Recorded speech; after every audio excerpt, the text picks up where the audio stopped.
Hello everyone, this is StrawberryShorty back with Time Only Knows, where we finally managed to get on the cheerleader's path, and we'll hopefully finally get some answers as to what's going on here. So let's jump right in. Hello there. Hey. Dr. Keiko said there was something you wanted to talk to me about. What's up? I'll skip the preface. Just now I recovered some more of my memories. I've regained 95% of what I've lost. 95%. That's almost everything. Then you mean... Yes, I remember perfectly who tried to kill me and make it look like a suicide. You remembered that I'm the real Cheryl Satome? Yes, I did. You're my girlfriend, the real Cheryl Satome. But that's not the important part. I remember that you were the one who tried to kill me. Thank goodness. I was so anxious wondering what I'd do if my darling Shorty's memories didn't come back. Can I come over next to you? Nope. Wait, stop. Don't come any closer to me. Why did we do this alone? You see what I'm holding in my right hand? It's the nurse call button. I have my phone in my left hand ready to call the police at a moment's notice. Don't make any sudden moves. I mean, I feel like we'd be dead before anyone could get here. Why? Why are you doing this? It's like you think I'm some kind of threat who wants to do you further harm. Further harm, she says. Have you been listening to what I've been saying? You, Cheryl Satome, are the one who tried to kill me. What? No, that's wrong. I would never kill you. Cheryl, I remember the exchange we had at my apartment. Huh? You're awake already? Man, sleeping pills are hard to use. I thought for sure you'd be knocked out longer than that, but you still can't move, right? Huh? This voice. Cheryl, that's you, right? Why are you in my apartment? Did you come here to surprise me? Actually, could you call me an ambulance? My body won't move. Something weird is going on. What was that sound? Kinda rustling sound. Oh, yeah, this. I was just setting up this tent. A tent? Why are you... Why? Isn't that obvious? I'm setting it up so I can kill you, Shorty. Well, now you get to see the flashback where she appears. You set up a tent, lit a charcoal briquette, and dragged me in. I can remember that conversation with you. You were so confident that you would kill me. That's why you let me see your face and spoke so calmly to me. But as you can see, I survived. You must have been surprised to get that call from the hospital. You thought you would be arrested, right? You thought the police could show up at any minute? But one very lucky thing happened to you, and that was my memory loss. I don't know why you came here, but could it have been to kill me and silence me for good? Shorty, I seriously have no idea what you're talking about. You say I'm the one who tried to kill you? You're wrong. I'm not the culprit. Why would I ever try to kill you? What? What is wrong with you? How can you refuse to engage with this discussion so completely?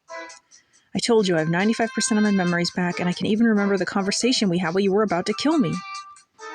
You were in my apartment today after 5:40 p.m. You set up a tent, lit a charcoal briquette, and tried to kill me. Are we going to have to just prove our alibi first? You can't just evade that. I saw your face and I heard your voice. You were just hallucinating. What the hell? Seriously, Cheryl? You're seriously trying to use that excuse to get around this? It's not an excuse, it's the truth. I was never at your apartment today, let alone trying to kill you. I heard that you were slipped a sleeping drug. You know that if you ingest a large quantity of sleeping drugs or drink them with alcohol, it can cause memory defects? Maybe the drug caused your memory problems and you mistakenly thought I was the culprit, and now your mind is set on it? Now that you mention it, I think Dr. Keiko did say something like that. You just said that the drug I was given could cause memory defects. Could the drug be what caused my amnesia? The possibility is there, but I have yet to hear of a case of generalized amnesia arising from the ingestion of flunitrazepam and ketamine. Your own generalized amnesia may be a psychological effect arising from the intense experience of nearly being killed. Maybe what Cheryl's saying is right. Maybe she's not the culprit and I'm just experiencing memory defects. Cheryl is not the culprit, or Cheryl is the culprit. I feel like one of these could lead to a bad end. Because she is the culprit. So let's try picking Cheryl is not the culprit. Yeah, maybe you're right. I'm just experiencing some memory defects. Of course you aren't the culprit, and then we get shanked. Oh, I'm so glad you understand. Should I come over there now, right? I wish you would let go of the nurse call button on your phone. Alright, see? I've let go of the nurse call button. I'm setting my phone down on the side table too. Thanks, I'm coming over there now with my knife. Hey, whoa, Cheryl, you don't have to run. I'm not going any... Yeah, called it. What? Why? Why does Cheryl have a knife? And why is that knife stabbed into my neck? Why did Cheryl stab me? Why? I'm sorry. I'm so sorry. No, the reason is obvious. Cheryl was the culprit all along. She came to the hospital to finish me off. I'm really so sorry. There wasn't any other way. Oh, that's a lot of blood. It's spurting out of my neck like a fountain. The white bedsheets are turning scarlet. Shouldn't they be staining her, too? And why is Cheryl crying? She can't cry. She's supposed to be smiling. She was smiling pretty darn big in the other pads. There was nothing else I could do. This is the best way, but I'm sorry, Shorty, I'm sorry. Cheryl, don't cry, okay? How am I talking? I'll make you laugh. Wipe away your tears. No, I never wanted it to end like this. This never should have happened. I just wanted to save my dad. Why did this happen? I don't know why you're crying, but even when you're crying, you're still pretty.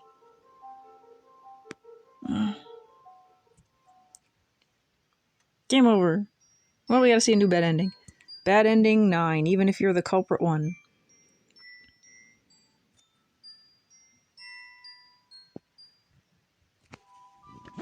Hello, it is I, the flower blooming in the hospital, Holy Mary wrapped in a white coat, Dr. Keiko Onigawara. Well, since you've reached a bad ending, I suppose I'll give you some advice. This ending came about because, well, you couldn't believe that Cheryl Satomi was the culprit. To be more specific, you lacked sufficient evidence to show that she was the culprit. Note this down in red. Don't think about it too hard. If you can crush Cheryl Satomi's alibi, you win. Did you write that down? Incidentally, I also believe it should be possible to make Cheryl surrender even without breaking her alibi. If you're the type who thinks deductions and looking for proof are too much bother, picking the premium options could make things pretty easy. That ends my advice. See you, Shorty. Keep it up. Make Cheryl Satomi happy. I know you can do it. Cheryl is the culprit.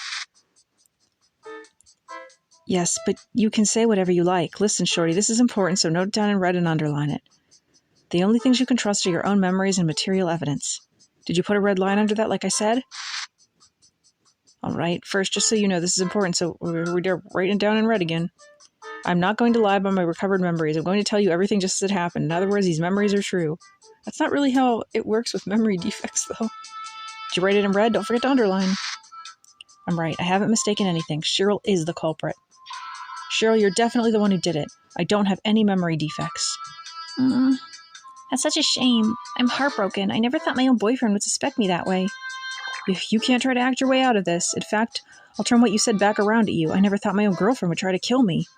You're determined that I must be the one who did it. You're determined to make me the culprit. Well, let's see some evidence then. Huh? Evidence? I want to see evidence that I'm the culprit. You don't have any right now, do you? You're just basing it on your own unreliable memory. My memories are completely reliable. Memories are subjective. Give me some sound objective proof. Sound objective proof? I don't think I have anything like that. You've been treating me like a killer just because of some vague subjective memories? How could you? Cheryl is crying. As I just said, crying won't work on me, but she does have a point. I know, as one of the parties concerned, that Cheryl is the culprit. That much is an unshakable truth. But I don't have the proof. If I want to make Cheryl admit her crime, I need proof that she's the culprit. Not subjective memories with nothing to back them up, but sound objective proof. My primary objective is talking with Cheryl like this is to get her to admit her crime and turn herself in. In the process, I want her to tell me why she tried to kill me, too. However, for any of that to happen, I have to make her give in. I have to make her acknowledge that she's the culprit. But objective, decisive proof that Cheryl is the culprit? Does that exist? This is important, so write it in red and underline it. Are you listening? If you want Cheryl Satomi to confess her crime, you will have to demolish her alibi and find objective proof that she is the culprit. Huh? But Cheryl's alibi is supported by that video. I feel like there isn't any way to tear it down. But she is the culprit, right? In which case, that video is a forgery. During the 5 o'clock hour today, Cheryl was in your apartment, not the schoolyard. Breaking down Cheryl Satomi's alibi means proving that video is a fake. Something that would be really easy with the cops' help. That's right, if Cheryl is the culprit, that means that video is a fake. If I can prove that her alibi is false, then I just know she'll admit to being the culprit. Also, it was only a few hours ago that she tried to kill me. There could still be some evidence somewhere that proves she did it. Think carefully, this is an extremely important choice. If I want Cheryl to admit her crime and turn herself in, what should I talk about?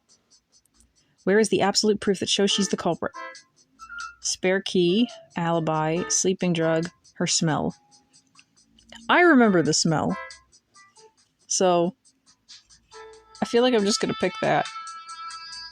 Cheryl, do you remember what I said earlier about one of the Cheryls having the same smell as the culprit? Yes, I do, but I didn't smell like the culprit, right? That's right, you didn't. Huh? Is that it? Yeah, that's it. Earlier today, when Cheryl was about to kill me, I definitely caught a distinctive smell from her. It was probably perfume. There was something cool and refreshing about the fragrance. But when I smelled Cheryl, I didn't get that distinctive smell. Cheryl's smell should match the culprit's smell. There's something weird about this, right? It's mysterious. I feel like if I can keep on with this discussion of the smell, I might be able to solve the mystery. Should I? Or maybe I should change the subject? I'm going to keep talking about the smell.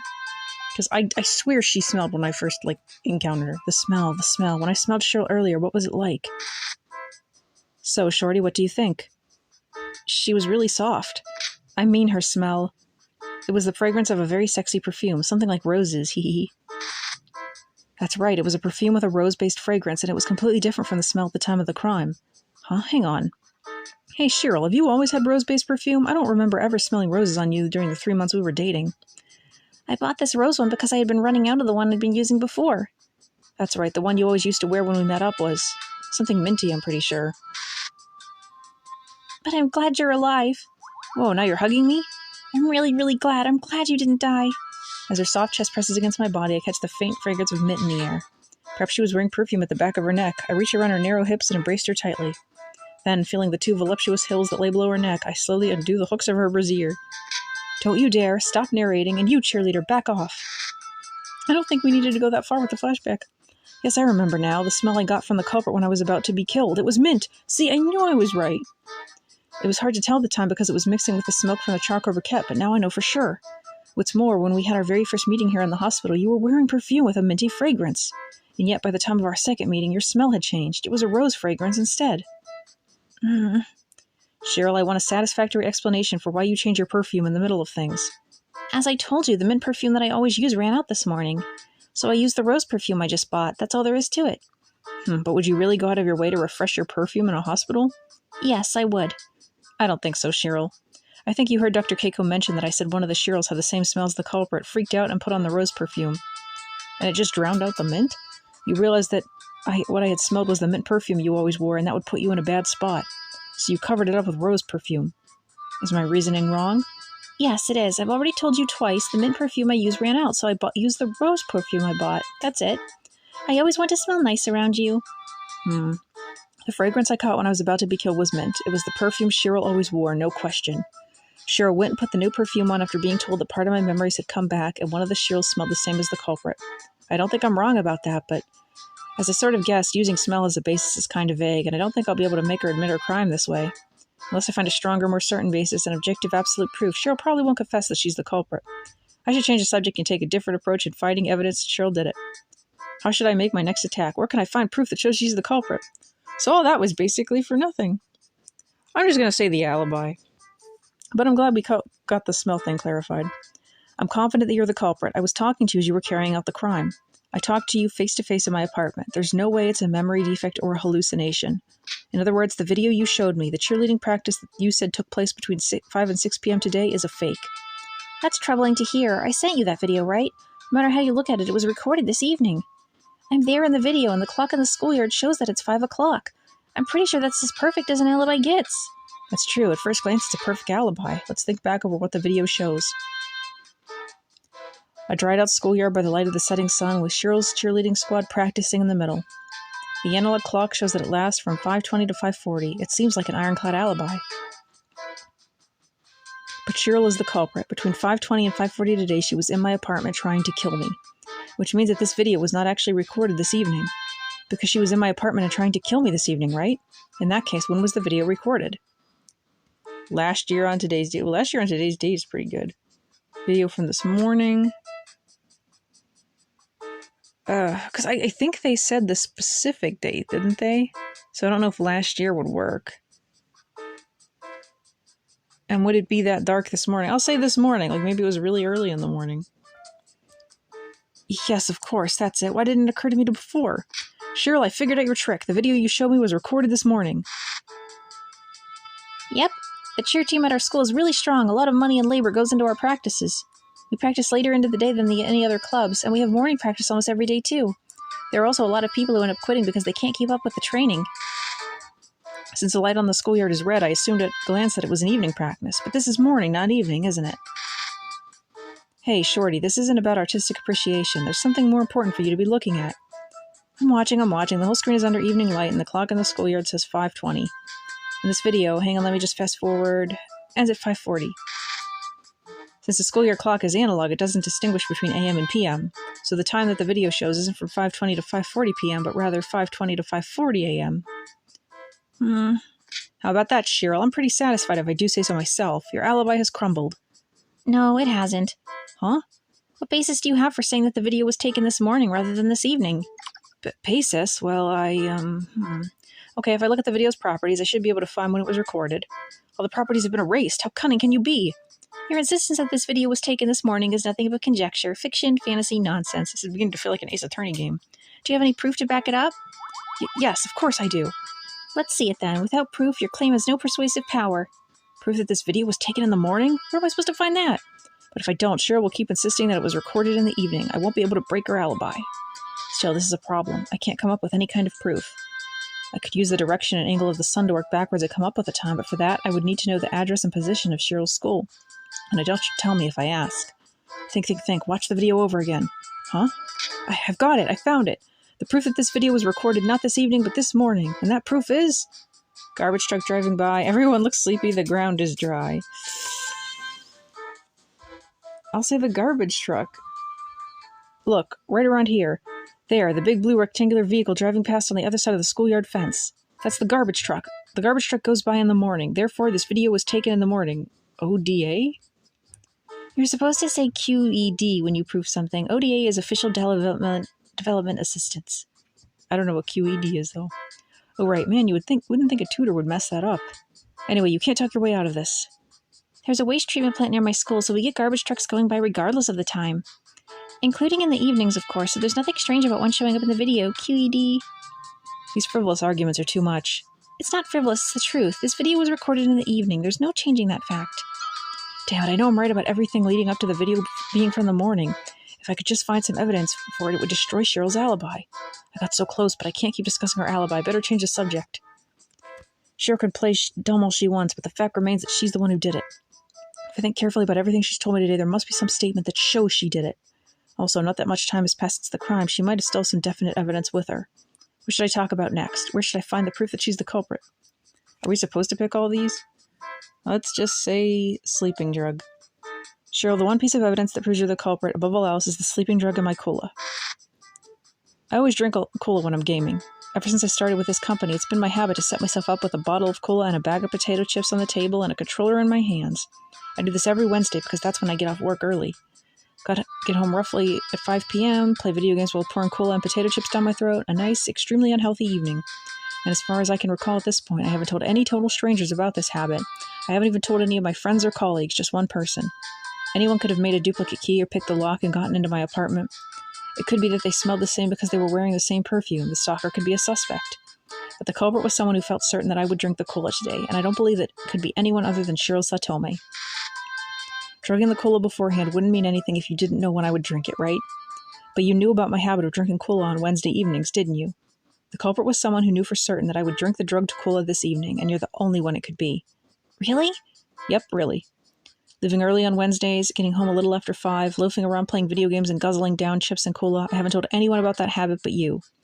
The game you play is Underwatch, right? Huh? Yeah, it is. I've seen you playing Underwatch before, and you're almost always talking to your other team members over voice chat. Yeah, we generally play with the same lineup. Well, in that case, wouldn't your other team members know about your habit of drinking cola and gaming on Wednesdays after 5?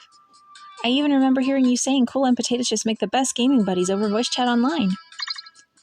Hey, hang on. Are you seriously trying to suggest that one of the people I play Underwatch with is the culprit? I'm not going that far. All I'm saying is I'm not the only one who knows that you drink cola after 5 p.m. on Wednesdays. Oh my god, you're like the demon lord of a pedantic gibberish. Also, how can you be coming up with excuses like that after I've got you cornered this far? It's not gibberish. How rude. I'm just pointing out the facts. Jeez, I wasn't expecting this. I didn't realize Cheryl had this kind of nerve. I'm trying to attack her with reason, but she's so forceful in countering it.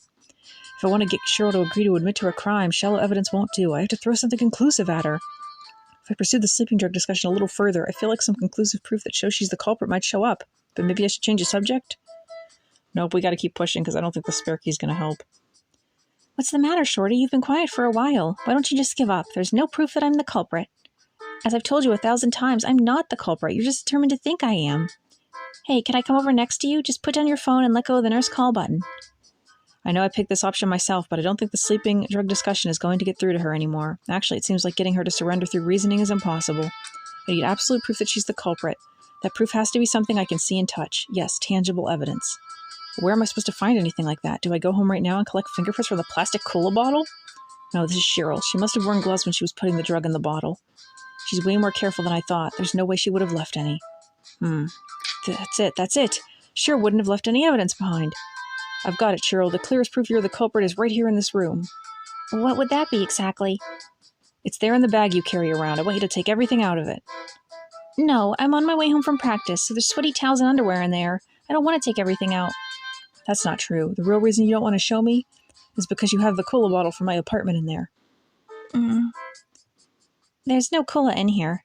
Yes, there is. If you're going to insist there isn't, then empty your bag out here in front of me. By prediction, there should be something wrapped up in a towel that isn't recognizable at first glance, so I want you to take out that towel and unwrap it. I already told you I'm not going to. You knew there would be a problem if they found drugged cola in my fridge after I died, so you must have taken it with you.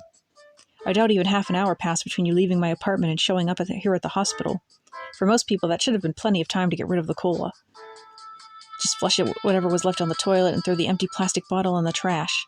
But I believe you still have the cola with you. Why? Because you're a very cautious person. Throwing away a tool you used in a murder so close by would be against your nature. I think you would put it in your bag and take it home and said, I sure as heck would be bringing it to the hospital. So Cheryl, show me what you have in your bag. So she's absolutely determined not to show me what's in there. Well, that's no big deal. As long as I can point out the fact that there's conclusive evidence already here, that's all I need. If I can keep cornering Cheryl like this, she'll have to admit she's the culprit sooner or later. In the discussion up to this point, I've talked plenty about my reasoning. I believe I've presented several pieces of evidence that prove it. But this isn't the end. There's one last thing I want to talk to Cheryl about, and that is... spare key. I guess we had to pick everything. Cheryl, the person who tried to kill me entered my apartment through the front door. The only one who could have done that was you, the one with the spare key. Only you, Cheryl told me, and she's just going to be like, anyone could have made a key. The culprit could have picked the lock, though. No, they didn't, because when they left, they locked the door again. You might be able to open a door with picking tools, but you can't relock it. Yes, you can. It's easy to look up. Why don't you check on your phone? Picking a lock closed. Oh, you're right. You can lock a door by picking it, huh? I had no idea. Like I said before, anyone could get into your apartment by picking the lock, and if they wanted, it would be easy to make a duplicate key, too. The fact that I don't have a spare key doesn't make me the culprit. Yeah, you're right. That shuts down the line of reasoning pretty completely. Dragging out the spare key conversation might not yield any proof that Cheryl is the culprit. Maybe I should change the subject to try to find proof from a different angle? There's still something bugging me about the spare key thing. If I keep talking about the spare key a little longer, I might be able to corner Cheryl. Well, I guess we'll keep talking about it. Let's keep on with the spare key topic and see where it goes. Cheryl said the fact that she has a spare key doesn't necessarily make her the culprit. Yes, it's easy to make a duplicate key, and anyone who could have committed the crime by picking the lock, but... The lock. Something about that is still bothering me. Shorty, why aren't you saying anything? Are you thinking about something? I know just what you're thinking about. You're trying to come up with evidence that I'm the culprit. But it won't work. You can look all you want, but you won't find that proof because I'm not the one who did it. What? That's it, the chain lock. What about it? I always set the chain lock when I get home. In other words, the culprit wouldn't have been able to get in with just a duplicate key or lock-picking tools. You can cut a chain lock? Yep, it demands on the diameter of the chain, but you can do it with a small pair of bolt cutters. Once, when my ex-boyfriend brought in the girl he was cheating on me with and was keeping her in his apartment, I used a pair of bolt cutters to cut the chain lock and get in. It's quite possible, even with my build and physical strength level. Dr. Keiko, about how large would you say one of those bolt cutters is? How heavy is it? Is it something you could just carry in your hand? Oh yeah, absolutely. They're essentially just a giant pair of wire cutters. The pair I had was probably about 20 centimeters long and about 500 grams. When the culprit entered my apartment, they probably used a pair of bolt cutters to cut the chain lock. Maybe so. You left my apartment at about 5:50, and I was brought into the hospital after 6, the same time that the hospital contacted you. You must have come here the second you got that call. In other words, you probably didn't have time to get rid of the bolt cutters. I mean, I wouldn't have brought bolt cutters into the hospital. Which means, if you are the culprit, then there's a pair of bolt cutters in your bag. Oh, Cheryl, you're looking pale. I must have hit the bullseye there. What are bolt cutters? I've never heard of those. Can you cut a chain lock with them? Anyway, I don't have anything like that. Let me see what's in your bag then. Check everything out. Sorry, Shorty, I can't do that, even for you. Why? I just can't. Damn it, I'm sure I'm on the right track with this. From the way Cheryl is acting, she must have those bolt cutters with her. It's not natural for a student to be carrying bolt cutters on the way home from school. That would be an extremely strong proof that she's the culprit. Who is this question mark talking? If she emptied out her bag and the bolt cutters were in there, she wouldn't be able to keep dodging like this. Well, this is fine. I keep building up my reasoning and driving her down. Cheryl is sure to give in eventually. All right, Shorty, that's enough. I admit I'm the culprit. Thank goodness. Here, I'll show you what's in my bag. If you admit it, you really don't have to. This is the drugged cola, and these are the bolt cutters I used to cut the chain lock. I had them wrapped up in a towel so that you wouldn't see them if you opened my bag, but I guess there's no point. I couldn't beat your reasoning. Finally, you finally admitted it. You had a lot of nerve playing dumb when I saw you and talked to you at the time of the crime. Of course I wasn't hallucinating. Really? I was sure that if I told you were sleeping or hearing things, you'd probably believe it, since you're so dumb and all. Why would I believe that? Does Dr. Keiko know that I did it? Has she called the police? Yep, Dr. Keiko knows, and of course she's called the police. They'll be here any minute to tie you up. I don't think she's going to believe it. Why don't we have a flashback? Thank goodness, I was so anxious, wondering what I'd do if my darling Shorty's memories didn't come back. Can I come over next to you? Wait, stop. Don't come any closer to me. You see what I'm holding in my right hand? It's the nurse call button. I have my phone in my left hand ready to call the police at a moment's notice. Don't make me sudden moves. You said that you had your phone so you could call the police at a moment's notice. In other words, they haven't actually been called yet, right? Well, You're so dumb. Try to think a little before you start babbling. You've been trying so hard to get me to confess to being the culprit because you want me to surrender. Wait, you could tell what I was thinking? I think I skipped a line of dialogue there by accident. Anyone could tell what you were thinking because you're an idiot. You're going way too easy on someone who tried to kill you. You really think I'll just obediently turn myself in? You're so naive. Tell me, why did you try to kill me? What benefit would there be for you in killing me? If you want me to tell you, toss me your phone. Pull that nurse call button out of the wall, too. I don't want the police or the nurse to be alerted. Oh, and just so you know, Shorty, you have no right to refuse. See this? What the hell? What's with that knife? It's a hunting knife that I always carry with me for self-defense. It would hurt pretty bad if I stabbed you with it. You don't want that, right? You don't want to get killed, right? You understand your position? A sedentary desk worker like you could never stand up to a well-trained cheerleader with a knife. The fact that you're a guy and I'm a girl isn't even pertinent. From now on, you're going to do everything I say. I hold all the control over whether you live or die. Ugh. Be sure you don't make the wrong choice, Shorty. The only option you have is submit to Cheryl Satome. Well, they all say don't, so I'm going to pick don't number 4, because number 4 is our number. I wish you could see the badass group of options I was just given. What are you smirking about? I know, Cheryl. I know you have no intention of letting me live. I know you're planning to kill me in the end. I don't know, she's been really indecisive about that in the other paths. I have no idea what your circumstances are, but you came into this room because you're determined to kill me this time. I can't think of any other reason that you would risk arrest to come all this way. Well, that's fine. I predicted that things would go this way. Say it aloud, Shorty. I submit to Cheryl Satome. Yes, okay. I submit to you, Cheryl. I'll do anything you say. You'll spare my life if I do, right? Yes, of course I will. Dr. Keiko, I'm afraid I lied to you. Actually, I'm not trying to get Cheryl to turn herself in. In fact, I have no intention of turning her over to the police. I'm trying to stop Cheryl. Why did she try to kill me? What is her aim? If I pin all that down, I know I can persuade her. Yes, if I can just persuade her, I believe she'll give up on killing me. Dr. Keiko would probably roll her eyes at me if I told her that. But if I don't report her, Cheryl won't be a criminal. If she doesn't kill me, then she won't be arrested for murder. I mean, I'm pretty sure she'd still be a criminal. Hold on, Cheryl. I swear I'll save you. I'm not going to just submit. I won't let you be a murderer. You can count on it.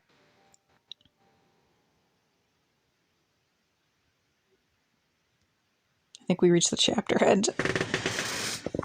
We should probably stop here, but we'll continue on a little bit, because otherwise we're never going to finish.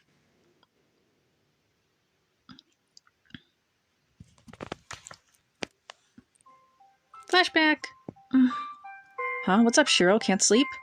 No, I was just looking at your face while you were sleeping. Oh, wow. Was I snoring or something?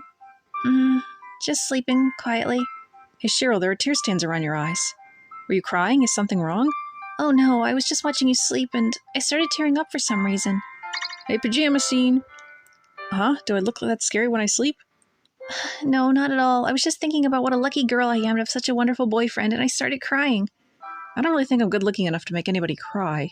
Yes, you are. To me, you're the best looking guy in the world. You're nice, cute, funny. There aren't any other guys as cool as you. Now I'm blushing a bit, but I feel the same way.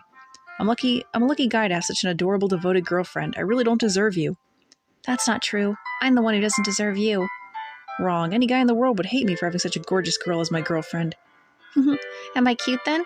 Of course you are. 11 out of 10 guys would say you're cute. Where'd that 11th guy come from? To tell you the truth, I've never been good with guys.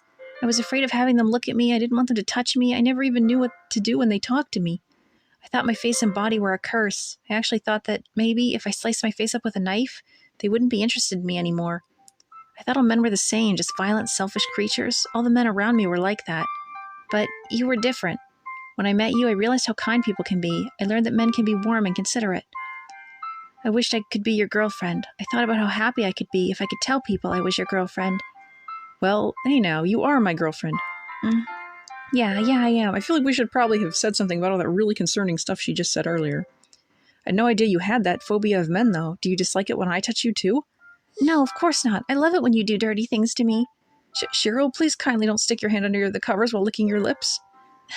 You're being so polite again. You always get that way when you're nervous. I don't believe I do any such thing. You do, and your cheeks are bright red. It's adorable. You're imagining things. I'm not blushing. You should see an eye doctor. My eyes are completely fine. I wonder how many more times we'll be able to talk and have fun like this. When I think about having to be parted from you one day, I get so scared that I can't sleep. Hey, look, she's actually crying. See, I don't know why they can show her crying, but nobody else. Come on, don't think such grim thoughts. I don't have the slightest intention of leaving you. As long as you love me, I'll stay by your side, making you laugh with stupid jokes, until death do us part. Until death do us part? That's what you say at a wedding. Are you proposing to me? We haven't even been dating half a year. But yeah, I like that. I want to hear all your jokes, puns, dirty jokes, everything. However many months or years pass, I want to stay with you and laugh. That's my dream. That's an awfully small dream. I can make that come true, no problem. You'd better. Yeah, I will. I'm serious. Have I ever liked a girl this much? No, I never have. I would do literally anything for this girl. Now today, I've realized it. I love Cheryl Satomi with all my heart. I love her more than anyone. Cheryl, I won't say this aloud, but I'm swearing it to you right now. No matter what happens, I'll stay by you. I'll make you laugh until your stomach hurts. Threatening to give her a stomach ache. Shorty? Shorty, are you listening? What are you spacing out about? Just now, I recovered the last 5% of my memories. So did we actually lose our memories in this timeline? What's going on? What were they of? You. It was a memory of you staying over at my place. So the last thing you remembered was something worthless. It's not a worthless memory to me. Well, I don't really care, so let go of that nurse call button. If you don't do what I say, I'll kill you. Yes, I know. Here, are you satisfied? Yep. Oh, and just so we're clear, I want you to keep lying there in that bed. You can sit up, but no getting out of it. Don't try anything funny, no sudden moves. I'm not going to disobey you, don't worry. I'll take your phone next then. Here, take it. Thanks. Cheryl, just tell me already. Why did you try to kill me? What are you after? You want to know? Fine, then I'll tell you. My aim is this, right here, in your phone. What? Isn't that just an SD card? It's not just an SD card. Perhaps you recall how this one came into your hands? 3 months ago, you won a big bunch of electronics from an online auction, remember? Yeah, there was a used phone, a digital single-lens reflex camera, a bunch of SD cards, a hard drive. Something like 30 things altogether. I bid on them because it was cheap. That SD card is one of the things I got. It's been formatted, so it's completely empty. Completely empty? Is that really true, or is it a lie? You saw what was on this SD card, didn't you, Shorty? It hasn't been formatted. What? The pictures and videos on this SD card are set up so they can't be erased or copied. That's why you've been carrying it around so carefully in your phone, isn't it? I told you, that SD card is empty. Pictures, videos, what are you even talking about? Based on your reaction, maybe you really don't know about the existence of the files after all. Just a second, I'll show you. This SD card may look empty, but if I make the hidden files visible... I mean, if the whole thing is that you're trying to kill me because you didn't want me to have seen them, maybe not show them to me. There, you should be able to tell what's in the videos from the thumbnails even without watching them. What is this? There's several hundred videos of a naked middle-aged man being intimate with a girl. That naked man is a politician, the Vice Minister of Mext, in fact. I knew he would be relevant. Huh? And the naked girl in his arms is me. What? No, I mean, what? You can't be serious. I'm serious. The girl in this video is you? You're joking. You must be joking. All the color is drained out of your face. I guess you genuinely didn't realize these videos were on here. Yes, I'm this politician's mistress. He owns me. I mean, typically being a mistress does not equal owning someone. We've been together for almost 10 years. Crazy, right? How old are you, Cheryl? Because you look like you're about 16, and if you've been together for 10 years... I'm pretty sure that's illegal even in Japan. Oh, but he's not the only older man I've been with. Sometimes some of his friends would come by, and I'd get with 3 or 4 of them at once. I get it. Please don't tell me anymore. Are we not going to bring up the 10 years thing? How old is she? Because even if she's a college student, unless she's, mid-20s, that would still be creepy. I just don't think it would be illegal in Japan. I do it with them maybe once or twice a month. Once we get started, it doesn't stop until morning. Why not kill them? It's way more strenuous than cheerleading practice. I said that's enough. Remember the single-lens reflex camera you got in that auction? You were so stoked about finally getting one. All of these videos were taken with that camera. Stop, shut up. Why would a politician have videos taken of himself doing things with a very underage girl, or did she take them as blackmail? You don't have to yell. Is my relationship with the old man really that shocking? How the hell did this happen? How did an SD card with these videos on it show up in an online auction? It was maybe 6 months ago. A group of burglars broke into my owner's house and stole all sorts of things. Paintings, vases, high-end watches and accessories, his computer, his phone, and his hard drive and SD card. The burglars were all arrested, but it turned out that one of them had sold all the stuff in an online auction.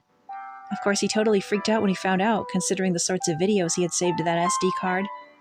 Actually, all of his friends who wore me out so much were Yakuza brass. If videos got out of him and a bunch of Yakuza having their way with a girl, his life as a politician would be over. So he worked frantically to figure out who won the auction. You get it, don't you? The name of the winner was Shorty. It was you. The stuff I won was stolen goods? I bought the stuff from the stolen vice minister's house? I totally called it. Yep, you sure did. He found out who bought it, but couldn't go to the police because there was a chance that you'd seen the videos. He had to shut you up. And he thought, why not send a cheerleader after me? So he ordered me to get close to you, retrieve the SD card, and kill you so that you wouldn't talk. This man with Yakuza connections sent a cheerleader. I became your girlfriend as planned, but there were almost 20 SD cards in the auction lot, so figuring out which of them had the videos on it was a bit difficult. You could have just taken all of them.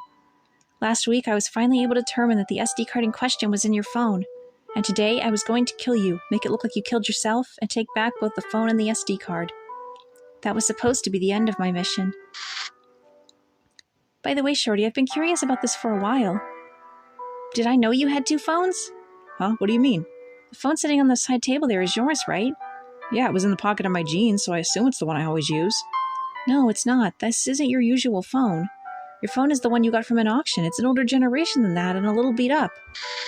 I feel like we're missing a lot of information here.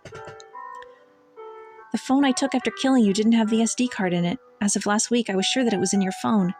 I never imagined that you would buy a new phone and move the SD card into that one. Why didn't I just use a new SD card? You dropped your phone and broke the screen like a while ago, so you bought a newer model in addition to it. And you couldn't be bothered to transfer most of your data over because you're just like that. So you've been walking around with 2 phones, the old one with the cracked screen and the new one that you just bought. Really? I guess it's something I haven't remembered yet. I had no idea. When you were discovered, this was the only phone in your pocket, the new one with the screen intact. Where could the other one be, though? Back at my apartment? I have your old phone here in my pocket, see? I took it from you when I left you to die. You don't have any pockets.